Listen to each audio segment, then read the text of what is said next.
చంద్రబాబు నాయుడు గారికి భజన చేస్తే రాధాకృష్ణకి ఏంటి లాభం? చంద్రబాబు నాయుడికి భజన చేస్తే రామోజీరావుకి ఏంటి లాభం? చంద్రబాబు నాయుడికి భజన చేస్తే రాఘవేంద్రరావుకి ఏంటి లాభం? అంటే ఇక్కడ క్విట్ ప్రోకో పద్ధతిలో చంద్రబాబు నాయుడు గారు చేసే అవినీతి అక్రమాలను సక్రమంగా ప్రొజెక్ట్ చేస్తూ, ఎవరైనా మంచి చేస్తే దాన్ని చెడుగాను, చంద్రబాబు నాయుడుకి చెడు చేస్తే అది మంచిగాను ప్రొజెక్ట్ చేసి వీళ్ళందరూ కూడా క్విట్ ప్రోకో పద్ధతిలో లాభం పొందారు.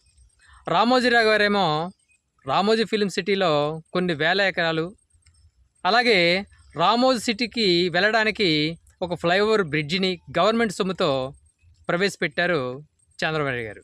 దానికి ప్రతిఫలంగా చంద్రబాబు నాయుడిని అధికారంలోకి తీసుకురావడానికి రామోజీ కృషి చేస్తే, రామోజీ తనని అధికారంలో తీసుకురావడానికి రామోజీ కృషి చేశాడు కాబట్టి వందల ఎకరాల ప్రభుత్వ భూమిని, అలాగే ప్రజల సొమ్ముతో ఫ్లైఓవర్ని